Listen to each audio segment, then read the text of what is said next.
Recording. Lebih kalau banyak promo tiap hari, pengennya hangout di sana-sini. Gak ada alasan buat gak ngejar mimpi, karena aplikasi Kejar Mimpi bisa jadi teman baru meraih mimpimu. Download aplikasinya, raih semua mimpinya. Pasti bisa. Di dunia maya, penampilanku harus terjaga. Tapi, di dunia nyata, kadang suka panik juga.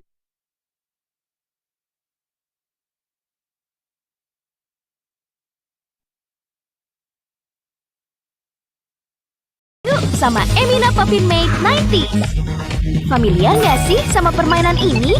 Ada roller skate, Rubik Cubik, Lovely Tamagochan, Tosin Tazos, dan Spin It Yo-Yo. Semua keseruan 90s dikemas dalam warna-warni baru Puppin Maid. Formula yang transfer proof, tahan lama hingga 12 jam dan non sticky. Koleksi semua, cobain semua. Emina Puppin Maid 90s, your beauty bestie. The superstar of Lipton is back. Emina Glossy Stain. Give it up for Autumn Bell. Let's clap for Candy Rain. Make some noise for Spring Dazzle. Shout out to Apple Shower and Fish Sprinkles. Glossy Healthy Look Lip, Glossy Stay. Easy Melt Gel Texture, Glossy Stay. Tahan lama hingga 8 jam, Glossy Stay. Emina Glossy Stain, the superstar of lip tint. My beauty bestie. Hey bestie, kenalan yuk sama Emina Puppin Maid 90s. Familiar nggak sih sama permainan ini? Ada roller skate, Rubik Cubik, Lovely Tamagochan, Tosin Tazos, dan Spin It Yo-Yo. Semua keseruan 90s dikemas dalam warna maid. Formula yang transfer proof, tahan lama hingga 12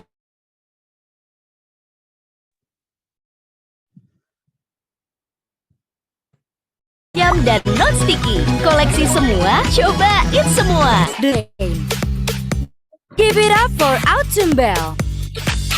Let's clap for Candy Rain.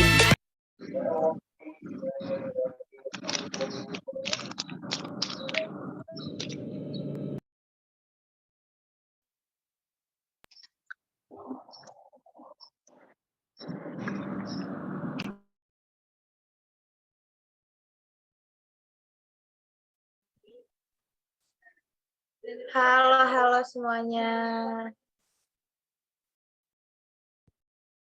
Assalamualaikum warahmatullahi wabarakatuh. Waalaikumsalam. Warahmatullahi wabarakatuh. Dulu nama salam kebajikan. Alhamdulillah, puji syukur kita panjatkan karena berkat rahmatnya kita dapat berkumpul meskipun secara online ini. Nah, apa kabar nih teman-teman semua? Semoga dalam keadaan sehat dan baik ya semuanya. Pertama-tama aku mau mengucapkan terima kasih kepada media partner.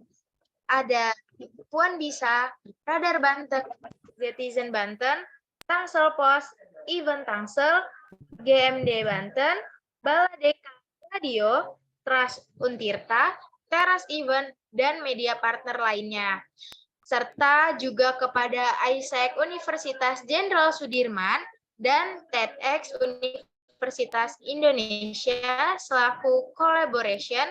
Dan gak lupa juga nih ada sponsor kita yaitu Emina yang bakal memberikan kita hadiah-hadiah menariknya. Wah, hadiah apa ya kira-kira yang bakal diberikan oleh Emina di acara kita ini? Dan gak lupa juga aku mengucapkan terima kasih kepada para peserta webinar yang telah meluangkan waktunya. Terima kasih atas antusiasmenya yang sangat luar biasa untuk turut ikut dalam acara Kejar Mimpi Talk 11.0 yang bertemakan Smart Generation for Digital Literacy. Bersama aku, Cut Indah Tari, sebagai Master of Ceremony pada acara kita hari ini. Sebelum memulai acara ini, aku mau membacakan tata tertib acara kita di sore hari ini. Tata tertib yang pertama, Peserta webinar diharapkan memasuki ruangan Zoom meeting 15 menit sebelum acara dimulai. Tata tertib yang kedua, pastikan nama yang digunakan saat memasuki Zoom sama dengan nama yang Zoom dalam dengan nama yang terasi.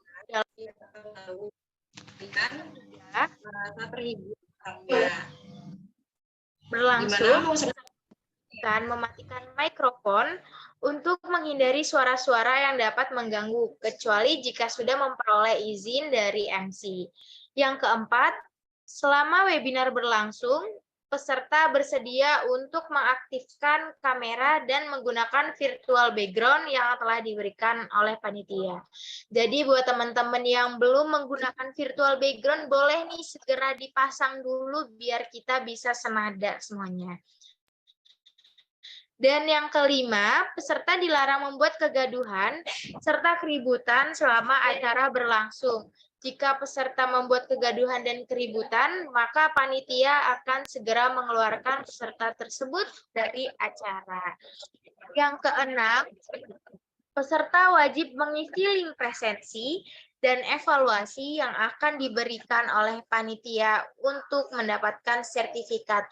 Serta tata tertib yang terakhir, selama webinar berlangsung, MC berhak mengeluarkan peserta dari ruang meeting apabila dianggap mengganggu jalannya webinar. Sebagai tambahan bagi para peserta, diperkenankan melakukan screenshot pada acara ini untuk mendapatkan sertifikat dan sebagai bukti eksistensi. Oh iya, aku juga mau kasih tahu nih kalau kita bakalan ngasih hadiah untuk teman-teman yang aktif dan yang akan post Instastory yang menarik, tapi jangan lupa juga untuk tag Instagram @kejarmimpi.tangsel karena yang menarik akan mendapatkan hadiah menarik juga dari kita, gitu teman-teman. Nah, teman-teman semua, untuk memulai acara ini, mari kita berdoa menurut kepercayaan masing-masing. Berdoa dimulai.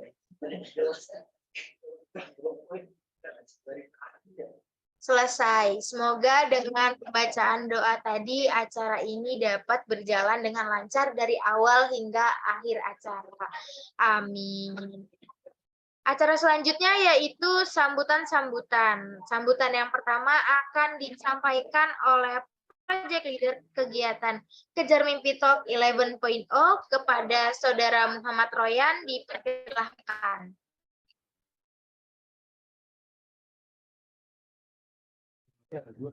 Assalamualaikum warahmatullahi wabarakatuh.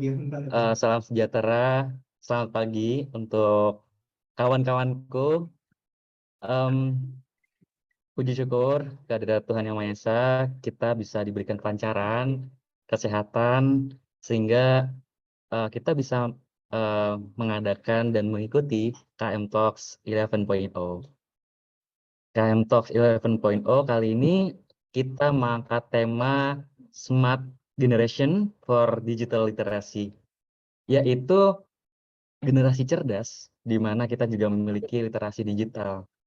Di era ini, teknologi digital semakin berkembang, di mana kita sebagai generasi muda masih bisa dibilang banyak yang masih belum bisa menangkap dan mengambilnya dengan dan harapannya dengan KM Talks 11.0 ini kita bisa mengerti nih sama-sama bagaimana kita bisa menyikapi digital dengan memiliki literasi digital. Mungkin itu saya Royan sebagai project leader dari acara ini. Sekian, Assalamualaikum warahmatullahi wabarakatuh.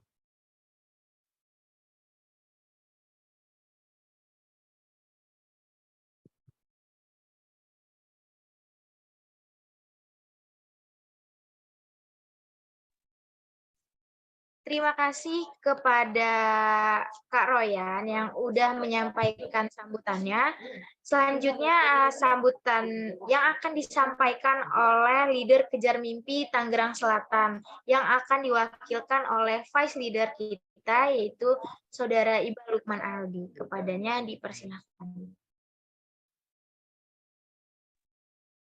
Oke, Assalamualaikum warahmatullahi wabarakatuh. Selamat siang teman-teman semua. Sebelumnya saya ingin menyampaikan permintaan maaf karena leader Kejar Mimpi Tangerang Selatan sedang ada dinas ke Kota Semarang. Maka dari itu, saya Iqbal Lukman Aldi selaku Vice Leader akan menyampaikan beberapa kata sambutan. Oke, dalam era digital yang terus berkembang ini, kebutuhan akan literasi digital sangatlah penting. Kemampuan untuk bisa memahami, menggunakan, dan beradaptasi dengan teknologi digital adalah kunci untuk berhasil dalam dunia yang terus berubah. Di tengah gencarnya perubahan dunia, Kejar Mimpi Tangerang Selatan bersama Bank CIMB Niaga berusaha untuk membangun dan mendorong generasi muda menjadi generasi yang cerdas dan terampil dalam segala bidang. Salah satunya adalah literasi digital. Webinar hari ini adalah langkah konkret kami dalam mewujudkan harapan tersebut. Kami menghadirkan Kak Belinda Azahra sebagai praktisi di bidang literasi digital untuk berbagi pengetahuannya, wawasannya, dan pengalamannya. Kami berharap bahwa melalui webinar ini, setiap peserta akan mendapatkan pemahaman yang lebih mendalam tentang pentingnya literasi digital, serta keterampilan yang diperlukan untuk menjadi generasi yang cerdas dan terampil dalam menghadapi era digital ini. Akhir kalimat, saya beserta rekan-rekan tim komunitas Kejar Mimpi Tangerang Selatan mengajak dan mengundang seluruh peserta yang hadir di ruang Zoom kali ini. Marilah bersama-sama kita manfaatkan kesempatan ini untuk bisa belajar, berdiskusi, berkembang, dan menginspirasi satu sama lain. Bersama-sama, kita dapat mewujudkan dan menciptakan generasi muda yang unggul dalam literasi digital dan mampu memberikan dampak positif bagi masyarakat, terlebih bagi negara kita, negara Indonesia. Terima kasih kepada Bank CIMB Niaga atas komitmennya dalam memberdayakan generasi muda Indonesia untuk menjadi generasi yang cerdas, juga untuk teman-teman peserta hari ini yang telah hadir. Semoga seminar ini menjadi momentum awal bagi perjalanan kita menuju kecerdasan dan keahlian dalam literasi digital. Salam literasi, selamat siang, saya kembalikan kepada moderator MC. Wah, terima kasih atas sambutannya. Cukup keren banget nih sambutannya. Habis itu nih aku pengen nanya ke teman-teman semua di sini, kalian dari mana aja ya? Boleh dong ramein kolom chatnya. Aku pengen tahu nih dari daerah mana aja. Adakah yang di luar Jabodetabek? Ayo coba boleh ramaikan. Wih, ada dari Tangsel. Wih, wah Sulawesi Tengah. Wah, salam kenal Kak Zelika Fani dari Sulawesi. Halo Kak, ada yang dari Depok, ada juga dari Sulawesi Selatan. Wah, ada dari Rajek. Wih, kalian dapat info ini tuh dari mana sih? Keren-keren banget, jauh-jauh nih ikutnya dari Tangsel. Boleh dong ramein lagi nih, kayaknya sepi banget. Dari IG, wah, emang kegiatan kita ini emang, wah banyak banget sih media partner yang berpartisipasi dalam meramaikannya. Dari IG media partner, dari IG, dari Silmi, wah temennya nih pasti ya. Wow. Boleh tahu dong ini rata-rata mahasiswa atau masih pelajar ya? Dari Karisko, aku mahasiswa udah kerja. Wow, emang kegiatan kita ini tuh nggak cuma buat yang kerja aja, nggak cuma buat mahasiswa aja, tapi untuk semuanya, nggak mengenal kalangan. Kayak nama kita nih, Kejar Mimpi, karena mimpi itu dikejar tanpa batasan. Wih, baru lulus. Wih, mau lanjut kemana nih? Wah, ada lagi nih dari siapa? Dari Kak Eki. Kak Eki, wah salam kenal Kak Eki. Pelajar mahasiswa semester akhir Kak. Wah, semangat Kak skripsiannya nih. Semoga lulus dengan nilai yang baik, cum laude. Mana lagi nih? Mana lagi? Boleh dong, Rani. Oh iya, aku juga mau ngerimain buat teman-teman semua. Seperti yang aku bilang tadi, bahwa kita juga akan menyediakan hadiah menarik untuk teman-teman yang instastory-nya menarik juga nih. Tapi, jangan lupa tag di Instagramnya @kejarmimpi.tangsel. Kalau misalkan teman-teman udah buat Instastory menarik tapi nggak nge-tag Kejar Mimpi Tangsel, kita nggak bakal tahu nih Instastory siapa yang menarik.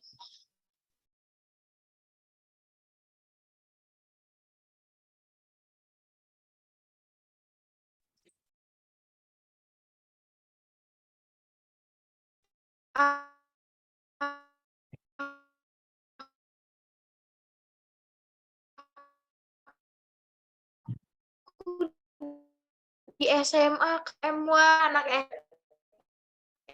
SM.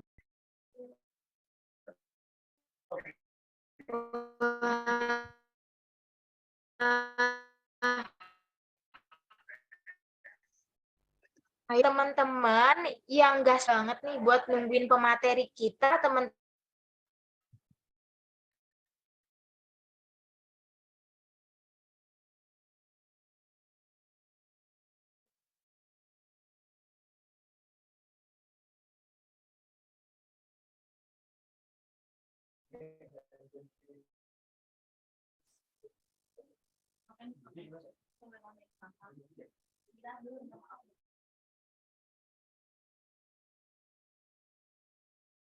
Aduh, mohon maaf ya teman-teman kalau aku keluar nih emang di Tangsel agak sedikit kurang baik di rumahku.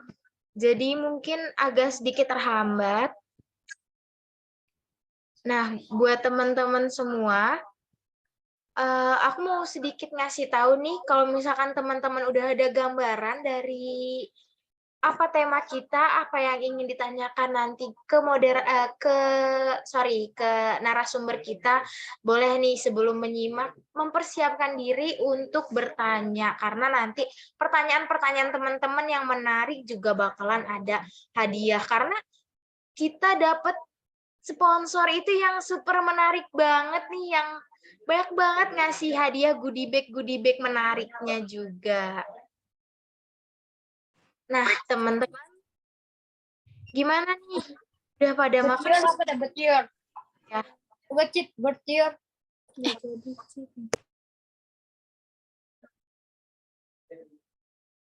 Wah, karena dia asri, lemot juga ya. Siapa dulu namanya?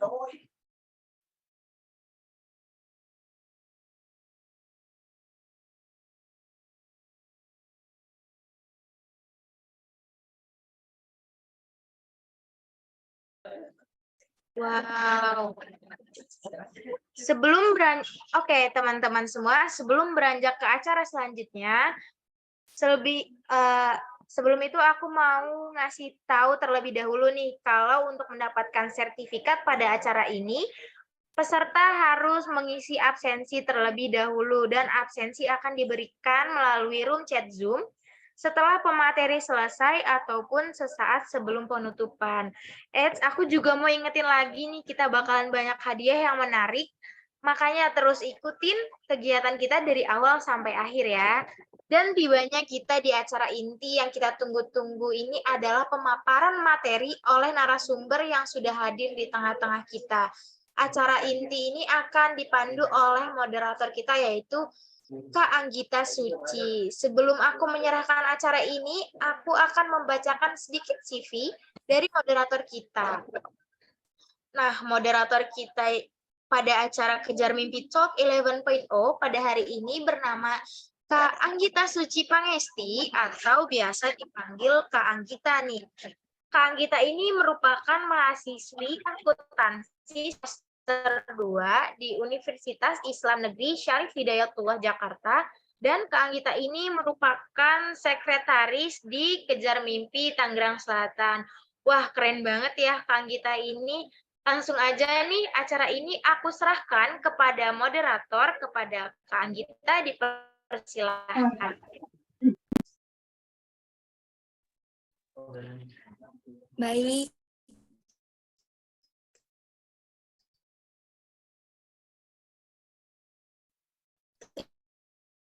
Terima kasih sebelumnya.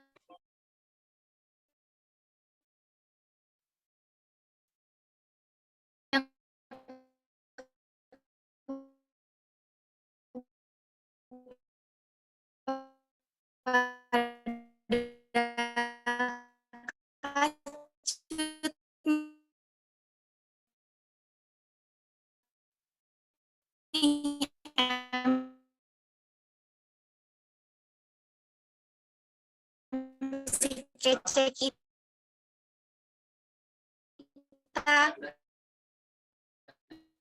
pada hari ini yang telah memberikan aku kesempatan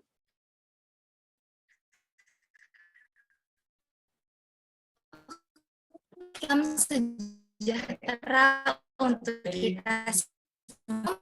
Swastiastu, Namo Buddhaya.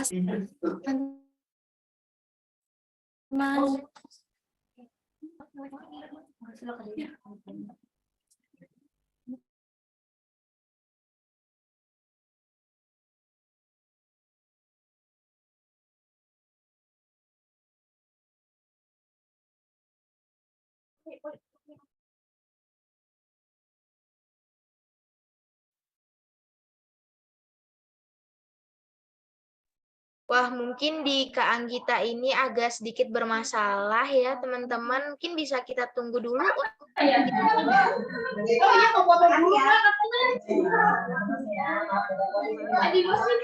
Kak Anggitanya ada sedikit kendala jaringan. Mungkin udah kembali.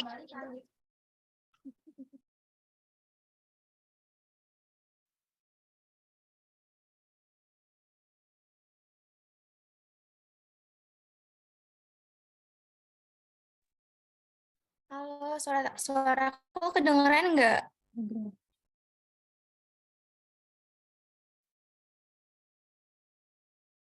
Oke, aku ulang aja ya.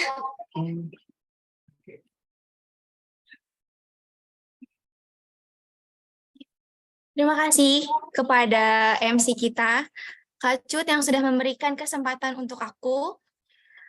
Oke, ulang lagi ya nih salamnya nih. Assalamualaikum warahmatullahi wabarakatuh.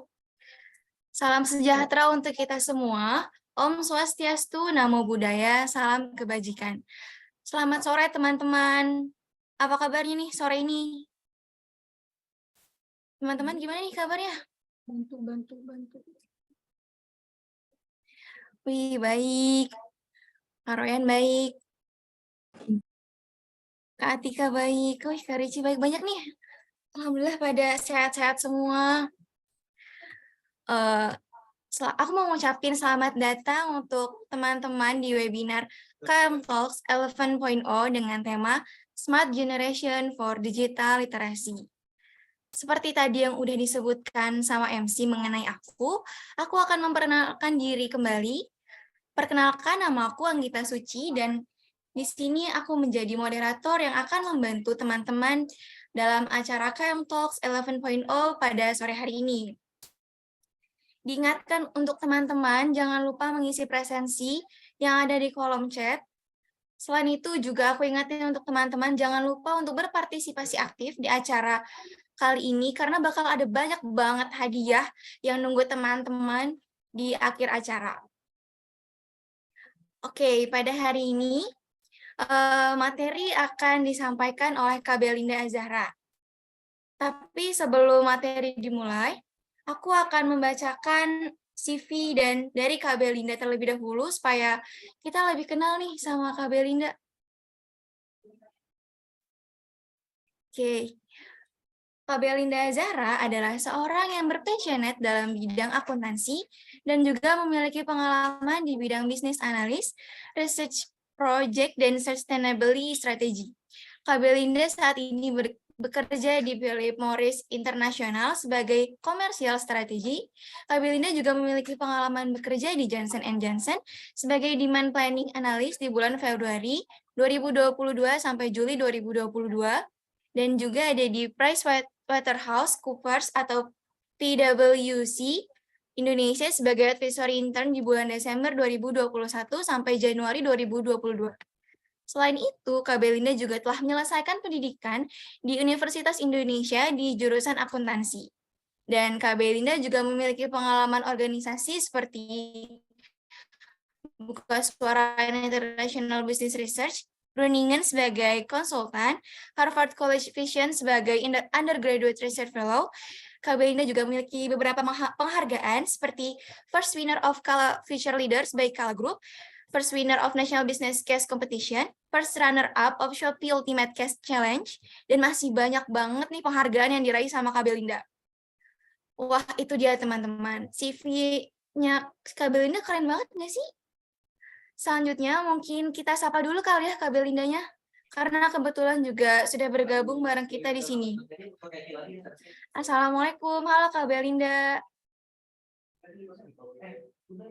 Waalaikumsalam. Wow, aku belum lihat di sini, bentar ya. Baru dari acara sebelumnya, bentar. Wait. Halo, kedengeran tapi suaraku? Kak Belinda. Halo, denger ya? Oh, kedengeran. Oh, mungkin di Anggitanya ya? Yang nggak kedengeran ya? Oh, di aku nggak kedengeran nih.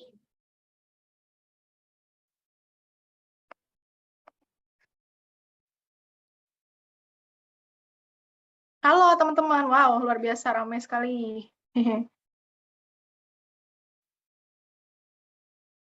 Kak Belinda, gimana nih kabarnya Kak? Baik, alhamdulillah. Semoga teman-teman juga baik ya hari ini. Alhamdulillah. Kak Belinda lagi sibuk apa Kak sekarang? Biasa, kerja, terus ikut-ikut program. Kadang kalau weekend gini ngisi-ngisi gitu. Jadi hopefully inilah ya, hari ini bisa sharing banyak sama teman-teman. Mantap banget nih Kak Belinda emang. Gimana Kak Belinda? Apa Kak Belinda sudah siap untuk menyampaikan materi untuk teman-teman nih sore hari ini? Siap banget dong, siap banget. Baik, karena Kak Belinda sudah sangat semangat dan siap, maka kita akan mulai saja pemaparan materi dari Kak Belinda. Tapi sebelum itu, aku akan menyampaikan bahwa materi akan dibacakan, ketentuannya yaitu penyampaian materi akan dilaksanakan selama 45 menit dan akan dilanjut dengan sesi tanya jawab selama 15 menit. Nah, sebelum teman-teman, aku akan memberikan sedikit penjelasan mengenai topik diskusi kita sore hari ini. Literasi digital merupakan pengetahuan serta kecakapan pengguna dalam memanfaatkan media digital seperti alat komunikasi, jaringan internet, dan lain sebagainya. Dalam era digital yang semakin berkembang, kemampuan literasi digital semakin penting untuk dimiliki oleh generasi muda. Hal ini karena informasi tersedia dengan mudah di internet, dan teknologi yang semakin canggih membuat akses informasi semakin cepat dan luas. Untuk lebih lengkapnya akan dijelaskan secara detail oleh pemateri kita pada sore hari ini. Kepada Kak Belinda dipersilahkan.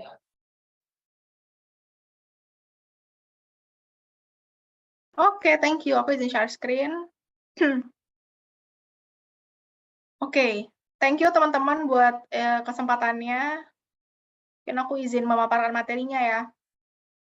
Mungkin gini, aku akan bagi dua materinya gitu ya. Jadi pertama mungkin a bit, aku bisa bilang ini agak membosankan even yang pertama ya, karena ya aku mengikuti materi yang di-expect oleh panitia, jadi mungkin lebih ke theoretical gitu ya tentang literasi digital dan mungkin kayak industri landscape itu seperti apa sekarang dan gimana sih literasi digital itu bermain di sana.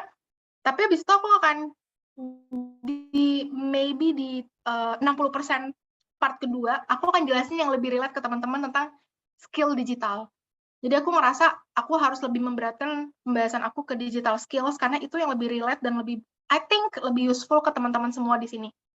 Gimana caranya teman-teman itu membangun skill digital untuk bisa useful lah di professional career teman-teman atau di journey teman-teman gitu ya, di dunia maya sekarang. Nah, jadi perkenalan lagi, aku Belinda, aku manajemen trainee sekarang di Philip Morris. Sebelumnya aku itu internship di beberapa company yang aku rasa cukup diverse, jadi emang dulu orangnya eksploratif lah. Di EY, PwC, dulu pernah di Ruang Guru, di Unilever, di Johnson & Johnson, di Philip Morris juga, di Asian Development Bank. Jadi dulu mengarungi beberapa company lah gitu ya, untuk bisa tahu beberapa roles yang aku tuh kayak punya passion di situ, tapi aku harus define nih, ya kira-kira passion aku apa gitu. Nah, jadi di hari ini aku dikasih kesempatan sama Kejar Mimpi Tangsel. Aku nggak tahu ya, kayaknya aku Kejar Mimpi itu lagi banyak acara ya. Jadi aku tuh jadi juri di competition eventnya Kejar Mimpi Bali. Minggu lalu aku ngisi di workshopnya Kejar Mimpi Semarang. Awal Maret itu aku sama Kejar Mimpi mana ya? Aku lupa lagi. Tangerang Kota, tapi bukan Tangerang Selatan. Jadi luar biasa sih teman-teman Kejar Mimpi. Thank you for trusting me. Dan di sini aku dikasih kesempatan untuk bisa sharing tentang literasi digital dan juga digital skills yang memang nanti akan berguna nih buat teman-teman menjadi smart generation gitu. Nah, pertama aku ingin kasih tahu dulu sebenarnya literasi digital itu apa sih? Gampangnya adalah kemampuan kamu untuk bisa mencari informasi, mentranslasi informasi, menghasilkan informasi even dari dunia digital. Dunia digital itu means apapun yang berlalu lalang ataupun apapun yang yang sifatnya itu bisa diproses oleh individu dari hal-hal yang dia lihat di dunia digital atau di era digital.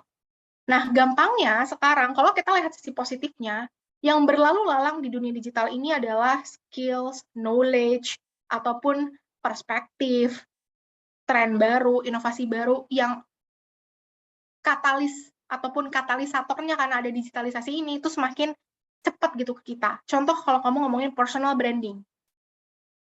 Di old way atau cara yang lama, dokter itu kalau mau dikenal sebagai orang yang luar biasa jago menyembuhkan penyakit segala macam, mungkin dia harus praktek bertahun-tahun dulu supaya kliennya itu bisa percaya kalau, oh dokter ini bagus banget nih, bisa sembuh nih rata-rata yang kesini. Tapi dia harus praktek dulu bertahun-tahun gitu, untuk membuktikan branding dia itu secara positif memang seperti itu. Dan hanya mengandalkan word to mouth strategy. Jadi, pasiennya atau kliennya bilang ke temennya, bagus nih dokter ini, bagus nih dokter itu gitu ya. Itu cara lama. Kamu butuh bertahun-tahun untuk membangun branding gitu. Ini aku special case on personal branding gitu.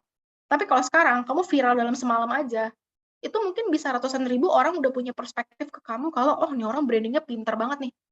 Oh ini orang pinter banget matematika. Ini orang pinter banget ekonomi gitu. Ini orang pinter banget debat, ini orang pinter banget hukum. Hanya karena misalnya satu konten kamu tuh FYP ditonton 6 juta orang.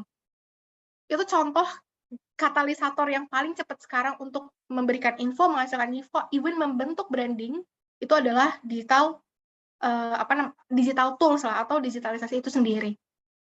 Nah, jadi mungkin itu yang aku pengen share nih, tentang overview digital literacy itu apa, digital savviness itu apa, kemampuan kamu untuk bisa istilahnya menghasilkan aktivitas yang berkualitas, atau sesimpel kita ngomong productivity dari dari kegiatan kamu berlalu lalang di digitalisasi ini. Productivity misal, dengan kamu aktif di dunia digital, kamu bisa bangun personal branding, kamu bisa dapat informasi yang jauh lebih banyak dibanding yang sebelum-sebelumnya. Kamu jauh lebih bisa kenal sama banyak orang, even though beda negara, beda angkatan segala macam, nggak pernah kamu ketemu, tapi kamu bisa bikin kolaborasi. Itu level of productivity yang diharapkan ketika digitalisasi itu semakin canggih. Tapi balik lagi teman-teman, pro ada, tapi kontra juga pasti ada.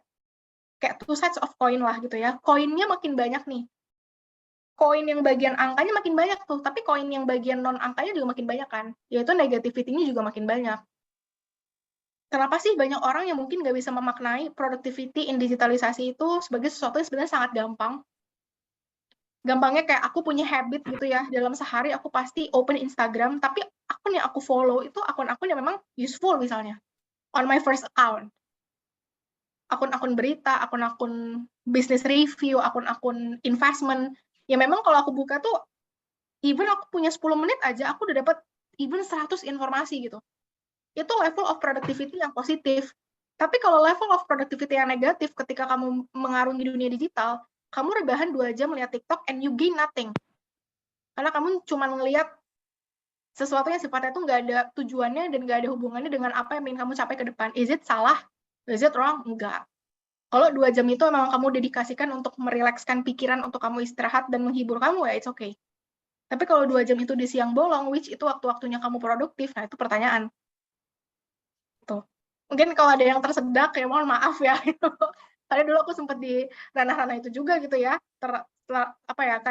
terlena lah omongannya ya, bahasanya terlena gitu. Nah itu tentang literasi digital dan digital savviness. Nah, pertanyaannya, apakah cara lama dengan cara baru digitalisasi ini tuh berbeda? Jawabannya beda. Level of kecepatan informasinya kita dapat, quality informasinya, kedalaman informasinya, ketepatan informasinya, itu jauh lebih berbeda, lebih positif, lebih bagus kapan? Sekarang. Karena apa? Gampangnya gini, tadi pagi aku itu ada acara jadi moderator di seminar pajak.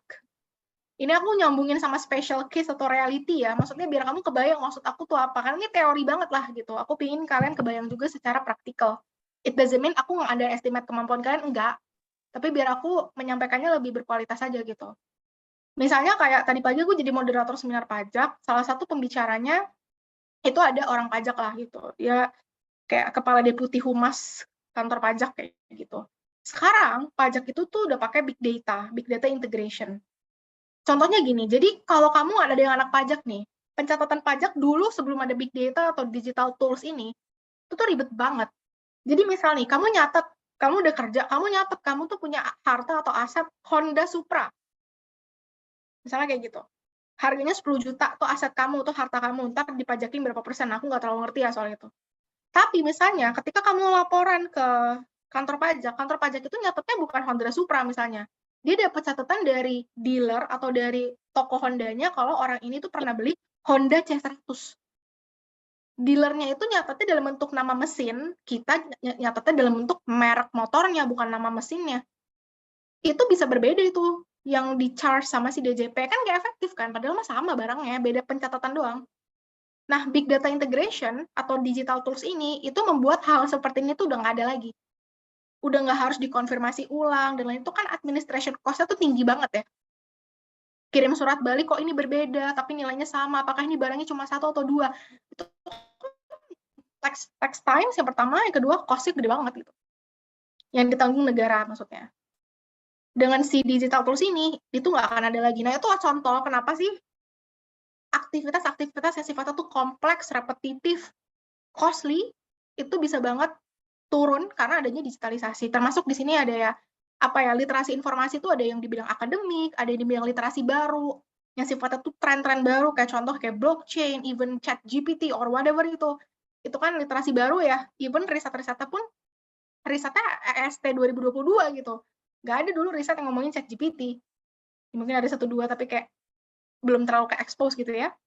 Literasi informasi juga, literasi dan digital literasi. Jadi gampangnya, the way literasi sekarang berjalan itu bukan cuman kamu ke perpus, nongkrong di situ sampai malam gitu ya, kamu dapat 10 buku, tapi even kamu bermain digital, kamu bisa dapat rangkuman 10 buku itu hanya dengan 10 menit scrolling. Gitu. Nah, teknologi red herring. Nah, ini tuh salah satu, aku bisa bilang penjelasan yang menarik ya waktu itu. Jadi waktu itu kayak ada artikel, artikel itu dibikin sama namanya Dr. Jane dari LSE, London School of Economics. Jadi, London School of Economics itu punya salah satu department di bagian digital and media literacy. Artikel ini pernah dibikin, dia tuh ngasih tahu tentang apakah sebenarnya literasi, kan tadi aku bilang ya, kalau literasi itu ada 2 set of coin kan, yang pro dan kontra gitu. Apakah media literasi terutama ya, itu sekarang tuh arahnya udah negativity gitu, udah negative influence. Contoh nyatanya apalagi kalau kita lihat sekarang udah mau pemilu ya, media itu kan ada yang punya. Jadi dari sisi transparansi informasi, kecenderungan informasi, legalitas, fairness, itu sekarang nggak banyak lagi media yang bisa 100% bener lah, gampangnya gitulah ngomongnya ya. Mungkin sekarang kayak patokan aku jujur aja gitu ya, patokan aku sekarang bukan kata data, patokan aku sekarang bukan Metro gitu ya, ini aku sebut merek nih, bahaya gak sih, cuman sorry to say, tapi patokan aku narasi. Patokan aku narasi newsroom sekarang, punyanya Mbak Nana gitu.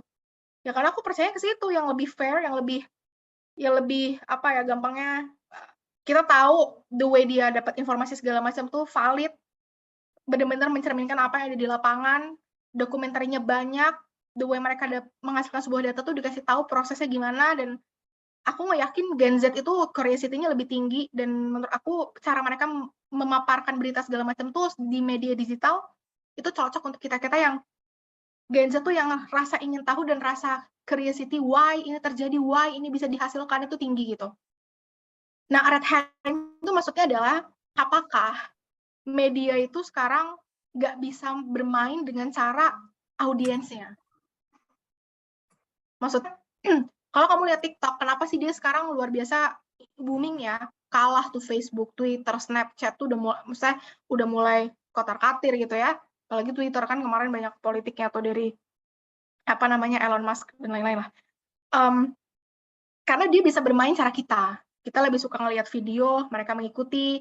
Kita lebih suka ngelihat hal-hal yang sifatnya mungkin receh, banyak konten-kontennya gitu ya. Dan kita lebih suka ngelihat hal-hal yang sifatnya tuh simple. Lu tau nggak sih kayak di TikTok tuh kayak video-videonya tuh low editable gitu loh. Kayak ih udah dia cuma ambil kamera videoin ngomong marah-marah, tapi bisa 1 juta, 2 juta, 3 juta, 4 juta, 5 juta orang yang nonton gitu. Itu kan low ini banget nggak sih, low maintenance banget kan. Tapi yang dicari orang apa? Informasi. Apa yang dibilang sama orang ya, bukan kayak editannya tuh bagus atau enggak segala macam gitu. Nah itu contoh lah, maksudnya adalah apakah media tuh sekarang harus mengikuti cara kita bermain sebagai audiens. Jadi kalau sambungannya sama digitalisasi adalah kita sebagai audiens atau kita sebagai yang consumers-nya itu harus bijak, intinya mah itu. Kayak kalau misalnya sifatnya untuk akademik segala macam, even kamu dapat berbagai perspektif tuh bagus banget ya. Tapi kalau kamu tujuannya memang untuk nyari satu value atau satu nilai yang kamu pingin yakinin dan kamu nyarinya lewat media digital, kamu harus hati-hati. Karena banyak permainan di belakang meja gitu. Nah, itu artikel tentang itu. Nah, ini maybe another insight lah tentang literasi digital. Jadi biar nggak bosan-bosan banget gitu ya, aku jelasin tentang teori. Nah, mungkin tadi ini aku cepat aja gitu ya. Teknologi matters, ya balik lagi lah cara untuk jadi katalisator, channeling untuk menghasilkan informasi-informasi di dunia digital tuh semakin banyak juga dan semakin berbagai bentuk gitu. Siapa sih yang tahu kalau kamu tuh lagi lari jogging aja, kamu bisa belajar satu modul mata kuliah hanya karena kamu sambil dengerin podcast. Kamu tahu nggak sih sekarang banyak dosen-dosen yang bikin podcast? Jadi podcast mata kuliah gitu, atau orang-orang yang praktisi gitu ya, dia bikin podcast untuk sharing ilmu yang dia punya. Jadi teknologi itu ngebikin orang tuh jadi bisa multitasking. Yang awalnya nggak bisa jadi bisa. Sambil jogging dengerin. Walaupun mungkin informasi yang terserap nggak 100% ya. Tapi at least ada yang terserap. Gitu. Ada orang yang misal sambil tidur even ya, terus biasanya tuh kalau orang mau ujian gitu ya, video recording kelasnya tuh diputar gitu. Pas dia udah mau tidur dia dengerin gitu. Terus salah satu cara sih kayak kenapa teknologi itu selain sebagai katalisator informasi, dia juga memudahkan kita untuk melakukan hal-hal yang dulu mungkin kita butuh waktu lebih lama, tapi sekarang kita bisa bungkus jadi satu waktu ngelakuin lebih dari satu hal. Tapi kamu harus ingat ya, multitasking itu nggak equal to higher productivity. Karena balik lagi, higher productivity itu dilihat dari quality-nya. Bisa jadi kuantitinya banyak, quality-nya bagus juga. Productivity-nya lebih tinggi bisa jadi. Jadi kalau kamu ngomongin tentang seberapa banyak kegiatan dilakuin untuk bisa jadi produktif, itu balik lagi ke quality-nya. 10 menit kamu serius nge-scroll Instagram, kamu absorb informasinya, kamu dapat 100 informasi misal, dan kamu tahu semua, karena kamu serius 10 menit itu. Ada orang yang mungkin lebih banyak ya, 20 menit, apakah akan sama hasilnya dia bisa 100 informasi juga, dan dia ingat semua? Belum tentu, walaupun lebih lama. Karena bisa jadi 20 menit, tapi seriusnya cuma 3 menit. Gitu, itu contoh. Nah, mungkin sebelum aku move ke digital skills, ya ini ada 2 part terakhir gitu ya, ngomongin tentang digital literacy. Jadi, kalau ngomongin literasi digital di Indonesia tuh sebenarnya salah satu policy yang lagi mau dibikin adalah mau bikin model untuk lab digital literasi di beberapa sekolah di Indonesia. Jadi ada namanya itu Future Lab Model lah. Kalau aku lihat reportnya ya, dari negara-negara Asia, Southeast Asia, lewat reportnya UN, di OECD report gitu. Di mana di lab-nya literasi digital ini yang mau diajarin even dari anak-anak SD, SMP, SMA, itu ada beberapa hal yang memang harus dibikinin modul gitu loh. Kayak dibikinin secara teoritikal itu seperti apa. Karena ini hal yang super baru. Jadi bulatan-bulatan yang menyamping itu loh, ada functional skills, creativity, critical thinking, cultural and social understanding, collaborations. Itu hal-hal yang paling urgent di area literasi digital yang akan dibikinin modul atau dijadiin parameter lah, barometer, hal-hal yang paling penting apa sih dalam literasi digital ini yang perlu dibangun di anak-anak SD, SMP, SMA, pokoknya area pendidikan formal. Kalau misalnya aku pointed out, mungkin lebih ke arah paling simple adalah yang the ability to find and select information. Gampangnya, Kak, gimana sih caranya aku bikin CV? Bentuknya tuh gimana sih? Banyak cara kok. Kamu bisa download template-nya. CV template download di Google, langsung ke download dalam bentuk Word. Kamu bisa pakai resume builder. Jadi kamu tinggal buka app-nya resume builder, kamu masukin pengalaman kamu bisa langsung download secara PDF. Atau even kamu bisa download Harvard CV template. Jadi kamu tuh di masing-masing univ itu mereka tuh biasanya punya CV template yang diberikan atau disediakan untuk para applicants mereka yang bisa di-download dan dijadiin template untuk mereka apply. Kamu bisa lihat dari situ juga. Jadi di admission website itu ada biasanya, kamu tinggal download doang. Channelnya tuh banyak gitu. Nah, ketika channelnya banyak, apakah orang-orang ini tahu semua channel itu? Apakah semua orang tuh punya ability yang sama untuk mengetahui kalau ada 3 channel ini untuk download CV? Nggak semua orang punya ability itu.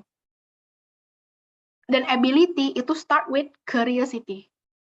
Kamu punya kemampuan kalau kamu mau belajar. Kamu mau belajar kalau kamu punya keingintahuan yang tinggi. Jadi even my manager tuh ngomong, semuanya tuh start with curiosity. Kalau kamu nggak ada curiosity-nya sama sekali, ya artinya kamu nggak peduli tentang itu. Dan ketika kamu nggak peduli, nggak ada rasa ingin tahu, nggak ada rasa ingin belajar, dan finally you've got nothing gitu loh. Nah itu salah satu contoh lah. Kemana-mana ya bahasannya, tapi ya aku pengen sharing yang relate ke teman-teman lah. Jadi kalau kamu pengen punya productivity yang tinggi, even though kamu berselancar digital yang sering gitu ya, sering buka IG, sering buka TikTok, bisa kok punya productive quality gitu loh ketika kamu open hal-hal tersebut. Tapi pertanyaannya, siapa yang kamu follow? Informasi apa yang pengen kamu dapetin di masing-masing social media atau digital tools? Hal apa yang pengen kamu gain, goals apa yang akan kamu tuju dengan bantuan social media atau digital tools tadi? Itu pertanyaan-pertanyaan dasar kalau kamu bilang, aku pengen lebih produktif nih Kak, dalam berdigitalisasi ini. Nah, itu salah satu hal yang menjadi bridging untuk pemaparan materi aku selanjutnya tentang digital skills. Nah, aku izin untuk ganti slide ya.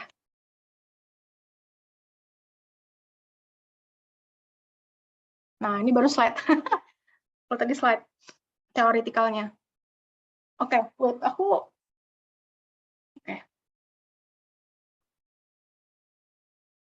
Oke. Nah, mungkin aku pengen share sedikit gitu ya, teman-teman. Ini lebih spesifik tentang digital skills. Jadi, apa sih sekarang yang teman-teman harus kuasai di area-area skill-skill digital untuk jadi generasi yang smart tadi gitu ya. Karena ini tema teman-teman ya, Smart Generation for Digital Literacy. Gimana sih jadi generasi yang pintar, yang produktif dengan memanfaatkan digitalisasi dengan maksimum. Bukan maksimum, optimum. Kenapa beda optimum sama maksimum? Kalau maksimum, kamu hanya fokus ke quantity. Yang penting lama, yang penting memenuhi, tapi kamu nggak ngeliat quality. Tapi kalau optimum, quantity, tapi kamu impair dengan quality. Ketika quality-nya mau 100, ya quantity-nya harus berapa nih? Bukan yang penting quantity-nya banyak, tapi quality-nya nggak ada. Contohnya kayak kamu ikut organisasi. Kamu ikut 10 organisasi, biar dilihat sibuk banget gitu. Tapi di 10 organisasi itu kamu keteteran, kamu nggak bisa kasih kontribusi maksimal, kamu sering di backup orang, quality-nya nggak ada. Beda sama orang yang cuma ikut 2 organisasi, tapi luar biasa effort-nya, kontributifnya luar biasa, sehingga cepat naik pangkat, even jadi C-level organisasi, itulah pentingnya quality. Nah, menurutku sekarang, ketika digitalisasi ini, orang tuh ngeliatnya quantity, dan quantity. Ngeliatnya tuh angka-angka dan angka. Padahal di balik itu tuh ada quality yang harus kamu tahu juga. Gampangnya, mungkin contoh lain ya, kamu ngeliat orang tuh achievement-nya banyak banget ya, ada 100, ada 200, ada 300, udah beli ini, udah beli itu. Kamu ngeliatnya kuantitinya. Quality dia gimana? Semangat dia tuh gimana? Itu yang harus kamu lihat instead of the quantity. Karena apa? Kan orang biasanya ngomong gini, kan itu privilege, segala macam gitu-gitu kan. Itu relate ke quantity. Privilege dan lain-lain. Tapi kalau quality, menurut aku sih nggak relate ya dengan privilege gitu-gitu. Rasa ingin tahu, rasa semangat, rasa kegigihan, rasa ingin bangkit dari kegagalan segala macam. Itu hal yang bisa dibangun dari nol di setiap orang, even though dia dilahirin dari orang yang berbeda segala macam, itu bisa dibentuk dari nol. Jadi even menurut aku quality itu nggak ada hubungannya sama privilege. Ketika kamu ngomong, tapi kan dia punya semangat yang tinggi itu karena dia punya privilege, aku sih nggak setuju sih. Semangat itu dibikinnya dari nol kok, masing-masing orang.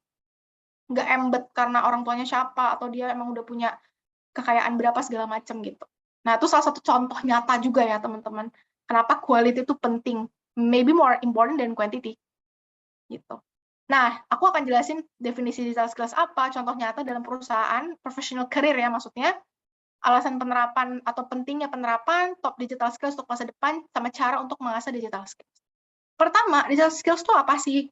Nah, salah satu dari 8 kompetensi utama yang mengacu pada penggunaan teknologi digital untuk informasi, komunikasi, dan pemecahan masalah. Jadi, kalau kamu tahu, Kemenkominfo itu punya modul literasi digital, dia bersama sama Asian Development Bank gitu-gitu untuk bikin tadi yang Future Lab itu ya, dan dia nge-mention tentang definisi di skill digital itu apa. Jadi kayak ada 8 kompetensi utama yang harus dimiliki oleh individu untuk bisa striving di dunia profesional di masa depan, salah satunya adalah digital skills ini. Intinya adalah kemampuan kamu dan ability kamu tadi yang sempat aku mention untuk mencari, mengasah, mengolah, mendapatkan, menghasilkan sesuatu dari kegiatan kamu mengolah atau mencari informasi dari dunia digital. Tapi balik lagi ngomongin soal skill digital ini sifatnya memang apa ya, nggak ada parameter absolut gitu loh. Contohnya kayak apakah orang yang ngerti sosial media pasti digital skills itu lebih jago dibanding orang yang nggak ngerti? Belum tentu. Bisa jadi orang yang nggak ngerti sosial media dia bisanya ngoding. Tapi orang yang ngerti sosmed dia nggak bisa ngoding gitu. Ya itu, maksudnya kayak nggak ada parameter absolut yang menandakan kalau orang ini jago banget kalau dia tuh nguasain itu nggak ada. Beda lah kalau kuliah gitu ya. Kalau kuliah kan kelihatan dari mana IPK kan. Oh IPK-nya 4 berarti semua matkul dia A. Wah pinter nih orangnya nih gitu. Tapi kalau digital skills tuh nggak ada. Apalagi kalau followers-nya tuh ada centang birunya dia pasti digital skills-nya bagus gitu. Enggak juga, belum tentu. Balik lagi quality tadi gitu loh, yang tadi aku sempat mention. Nah, tapi kalau ngomongin tentang digital skills untuk teman-teman yang sekarang mungkin rata-rata mahasiswa-mahasiswi ataupun orang-orang yang lagi pursuing professional career gitu ya, mau pursue professional career, aku bisa bilang digital skills itu sangat diperlukan di perusahaan. Aku guarantee itu. Skill-skill digital itu sesimpel mengoperasikan Excel, XLOOKUP, VLOOKUP, HLOOKUP, if error, ifs, pivot table, itu hal yang menurutku even ya, role apapun tuh pasti perlu jago itu di Excel.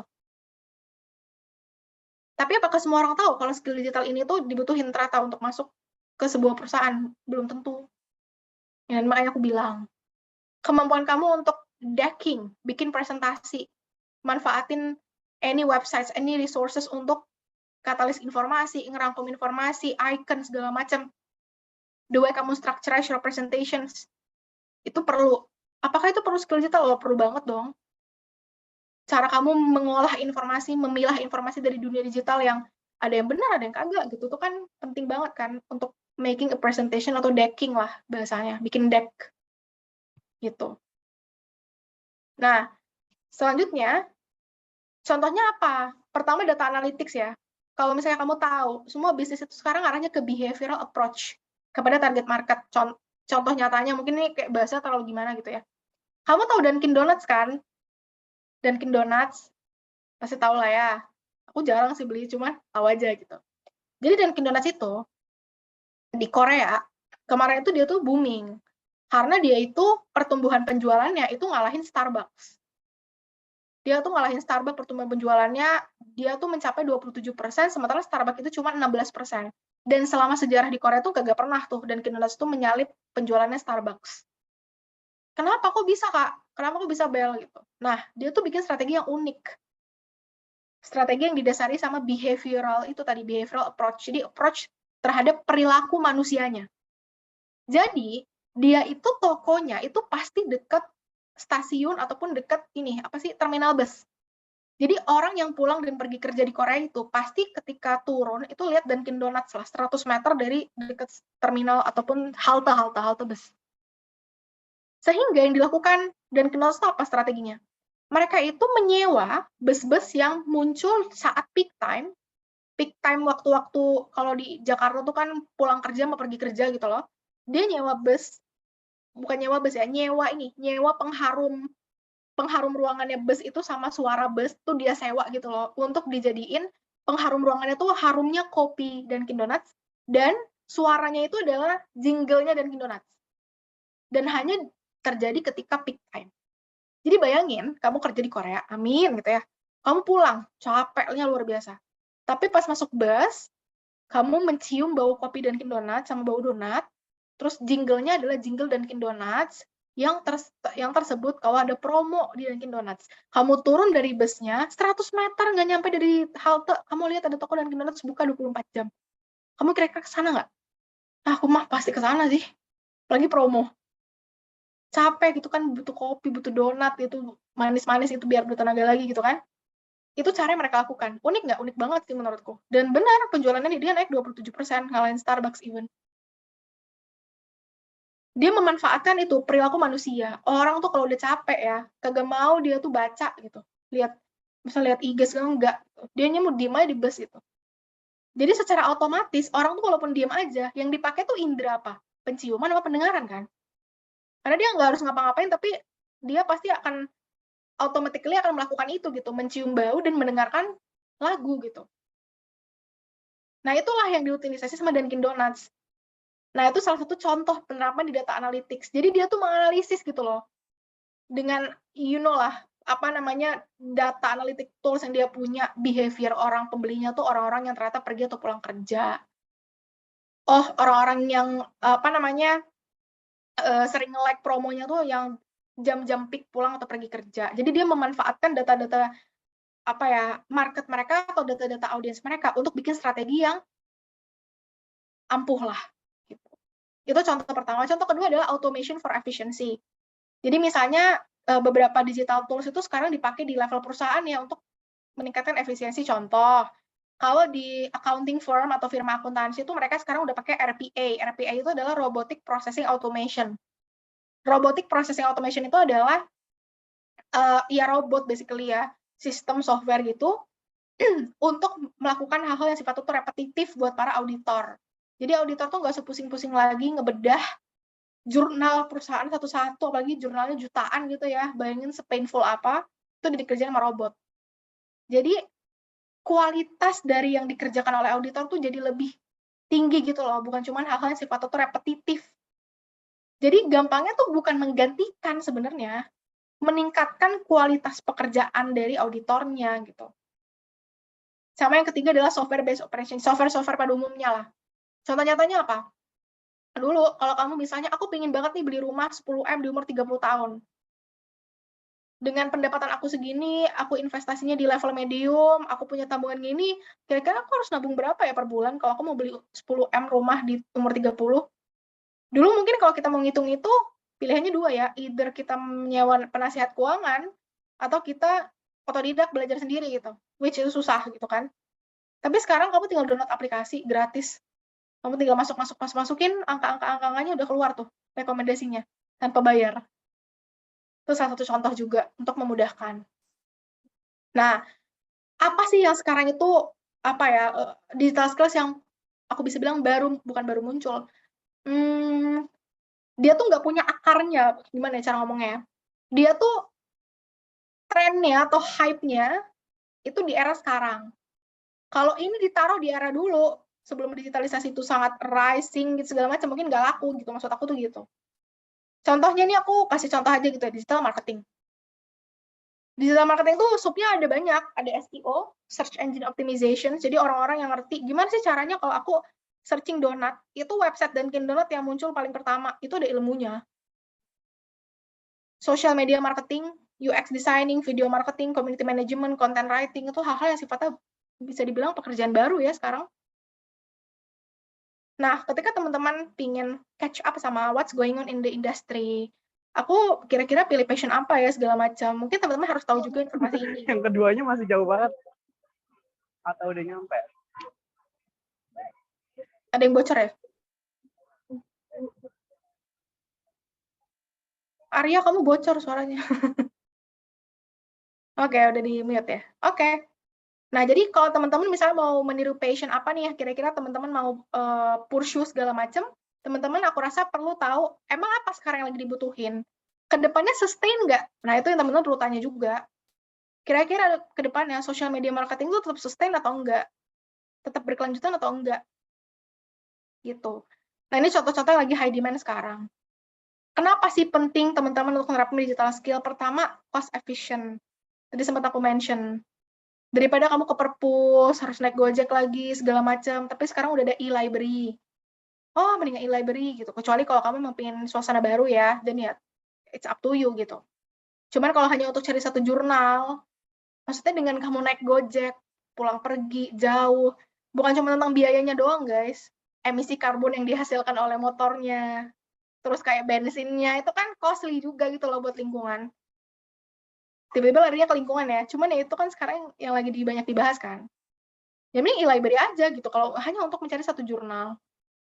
Yang kedua, time efficiency, apalagi waktunya. Kamu even bisa ngedouble beberapa kerjaan di satu waktu karena kamu punya tools-nya kan. Limitless collaboration, kamu bisa kolaborasi sama orang-orang atau sama hal-hal yang sifatnya kamu nggak expect kamu bakal collaborate, tapi dengan social media, dengan digitalisasi, kamu bisa collab sama mereka. Ngasilin sesuatu yang luar biasa juga. Sama minimum risk atau fraud gini. Di satu sisi, digitalisasi atau dengan kamu punya literasi digital yang bagus itu, kamu kan dapat banyak informasi yang luar biasa kan. Tapi kan risikonya adalah kamu kena fraud ya, atau kamu bisa jadi kena apa ya, kena tipu gitu kan, sekarang banyak banget ya, apalagi di WhatsApp gitu. Cuman kalau kamu lihat trennya, rata-rata orang-orang yang memang kena fraud ini kan orang-orang yang boomers ya, Gen X, yang memang pas zaman dia itu tuh ketika mereka lahir tuh nggak ada teknologi gitu loh. Kalau kita kan kita lahir udah ada tech, jadi kita udah yang punya apa ya, punya kehati-hatian lebih tinggi lah. Jadi kalau ngomongin minimum risk, ya mungkin untuk Gen Z gitu ya, karena kita lebih aware gitu. Tapi kalau misalnya tugas kita juga adalah ya educate the baby boomers, educate the Gen X, Gen Y gitu ya. Kalau nggak bisa asal forward, kalau di WhatsApp gitu, nggak bisa asal download, apapun dikirim yang di open gitu-gitu. Nah itu kan salah satu ini juga tugas generasi kita juga gitu. Nah top digital skills masa depan apa aja sih? Tadi kan kalau aku contohin digital marketing kan, tapi kalau sekarang ketika kamu udah punya literasi digital yang sangat tinggi, bukan sangat tinggi lah, optimum, beberapa hal mungkin yang even di luar digital marketing pun sekarang apa ya dibutuhin. Contoh creation, innovation, and research. Itu bisa masuk kemana aja. Kamu bisa di bidang bisnis, bidang F&B, apapun itu. Mereka butuh orang-orang yang di bagian inovasi, bagian riset. Data and content, ini apalagi? Sekarang orang bikin strategi marketing, bikin strategi bisnis segala macam, semuanya udah based on data. Either data consumers-nya atau either data market-nya dan lain-lain. Yang ketiga, teaching, learning, and self-development. Nah, ini apa lagi?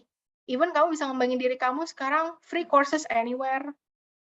Even kayak kamu kalau mau get into Ivy League atau LPDP misalnya, nggak harus nyewa guru mahal-mahal. Kamu open YouTube, esai, MBA, Oxford, tips. Semua konten kreator yang pernah ngebahas esai dia yang masuk Harvard, yang masuk Oxford, dia bahas di situ. Jadi tinggal kitanya aja sebenarnya mau punya quality yang bagus atau enggak ketika berdigitalisasi atau tidak gitu. Dan beberapa hal lain. Nah, selanjutnya top digital skills-nya apa? Ini mungkin another perspektif ya. Jadi ada 4 skill yang menurut aku tuh sekarang dibutuhin perusahaan secara distinct. Pertama adalah business skills. Jadi aku sempat mention tentang apapun role kamu tuh harus punya business skill yang bagus atau business acumen lah. The way kamu ngerti how the business works. Contohnya gini, kamu HR, loh aku kan HR Kak, ya aku nggak harus tahu tentang bisnis. Tapi kalau kamu nggak tahu tugas HR di bisnis ataupun apa yang bisa dikontribusikan oleh divisi HR terhadap bisnis secara lebih tangible atau secara lebih real apa, salah satunya adalah nurunin turnover ratio atau turnover cost. Ya kerjaan kamu jadinya nggak terarah gitu loh sebagai HR. Turnover cost itu apa gini, jadi perusahaan itu sangat menghindari keluar masuk karyawan secara cepat atau secara fast pace. Kenapa? Karena mahal biayanya. Gampang ya ketika ada banyak orang yang baru masuk. Apakah kamu yakin di 3 bulan pertama orang itu masuk, dia tuh level of productivity-nya udah sama kayak employee lama? Ya enggak lah. Baru onboarding itu, baru belajar. Jadi belum bisa ngasilin apa-apa buat perusahaan. Tapi gajinya sama nggak? Sama. Gajinya sama, tapi productivity-nya belum setinggi itu, belum sesuai yang diharapkan. Itu biaya nggak buat perusahaan? Ya biaya. Nah, kalau misalnya HR tahu itu, dia pasti akan mencoba untuk menurunkan turnover cost-nya, gitu, turnover ratio-nya. Gimana caranya kita tetap maintain employee supaya tetap kerja di sini, dan gimana caranya kita tuh bisa, dan gimana caranya kita tuh bisa, mungkin bukan less hiring ya, nge-hiring orang-orang mungkin nggak sebanyak itu gitu, supaya cost-nya nggak terlalu tinggi. Technical skills ini mungkin yang sifatnya lebih operational ya, kayak data science, data analyst, software operator, dan lain-lain. Leadership skills, ini yang mungkin buat C-level, jadi kamu nanti akan nge-manage tim segala macam. Lalu people skills, ya mungkin kalau ini lebih ke arah project-project yang akan kamu jalanin, itu kamu gimana kolaborasinya sama orang, dan lain-lain. Oke, mungkin ini one last topik dari aku ya. Gimana sih cara membangun digital skills? Yang pertama adalah self-paced learning. Maksudnya, kamu yang harus menentukan pace kamu sendiri ketika belajar lewat social media atau dunia digital. Contoh, kalau aku kasih contoh aku sekarang lagi nyicil S2. Walaupun aku kalau masih kerja beberapa tahun lagi sih, cuman aku mau nyicil dari sekarang. Karena aku tahu journey-nya panjang untuk apa yang aku inginkan di S2 gitu. Nah, aku bikin pace aku sendiri. Jadi misalnya dalam seminggu, at least tuh aku ada 2 kali 2 jam, aku itu belajar GMAT, aku nyicil esai, nonton video esai, menganalisis kira-kira kandidatnya seperti apa yang UNIF ini mau. Jadi kadang kamu tuh emang harus bikin plan untuk dirimu sendiri, kayak kamu tuh, apa sih bahasa quotes-nya tuh, bukan kecil-kecil cabai rawit, bukan, kayak, apa ya, yang orang-orang tuh bilang, jangan pernah mengkomunikasikan goals kamu ke orang, gitu, dia bilang gitu, kayak, you udah work with yourself dulu, ntar kalau udah ada mulai progres-progres yang bermunculan, baru kamu bisa mungkin expose, kamu bisa sharing, gitu. Jadi kayak, bikinlah learning plan kamu sendiri, gitu, dengan kemudahan yang sekarang tuh ada. Yang kedua, utilize free online courses. Ini, Kak, courses tuh sengaruh apa sih emang? Itu banyak banget pertanyaan. Seberpengaruh apa sih kalau aku pengen dapet intern atau dapet kerja? Emang ngaruh ya? Gampangnya gini deh, kamu misalnya tertarik di bidang sustainability. Apply-lah kamu ke sustainability division. Ada yang namanya FGD, ada yang namanya case study, ada yang namanya interview. Kalau kamu nggak ngerti konteks sustainability-nya, secara updated, secara lebih teoretikal, gimana cara kamu jawab? Gimana cara kamu ngasilin informasi yang luar biasa ketika FGD gitu? Dan salah satu yang bisa kamu lakukan adalah kamu ikut courses. Karena hal-hal baru seperti itu mungkin terbatas di dunia akademik pendidikan formal. Karena kan courses-courses itu kalau kamu sadar ya, courses-courses itu kan judulnya tuh judul-judul yang ilmu-ilmu baru gitu loh. Kayak misalnya event digital marketing, content creating, gitu-gitu kan, behavioral approach, marketing, misalnya behavioral marketing even, dan lain-lain.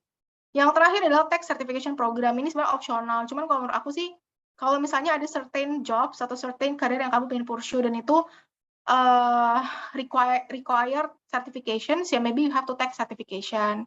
Contoh kayak sekarang auditor ataupun orang-orang yang di bidang keuangan itu kan kadang ngambil sertifikasi kayak CA, CPA, CMA gitu kan untuk menunjang pekerjaan. Nah, itu sekarang bisa dan even lebih ini loh, lebih accessible gitu buat kita karena sekarang udah semuanya via digital gitu. Itu sih mungkin dari aku teman-teman soal iya ya, literasi digital, tadi secara teoretikal contoh-contohnya seperti apa, dan gimana caranya bangun digital skills teman-teman semua di sini. Jadi sekian dari aku, atas pemaparan materinya, thank you banget udah join the session, dan I'm open for any questions dari teman-teman. Thank you, aku balikin ke Anggi sebagai moderator.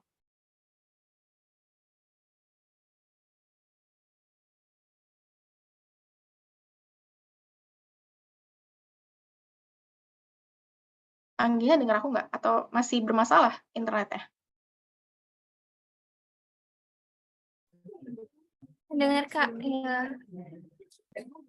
Untuk teman-teman, jangan lupa ya buat absen.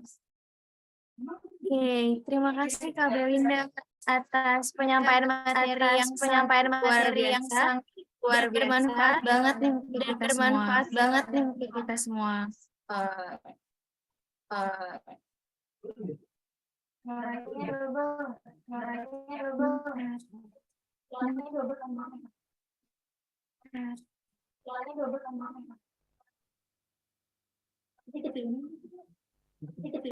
Gimana nih teman-teman, sudah paham atau belum dengan materi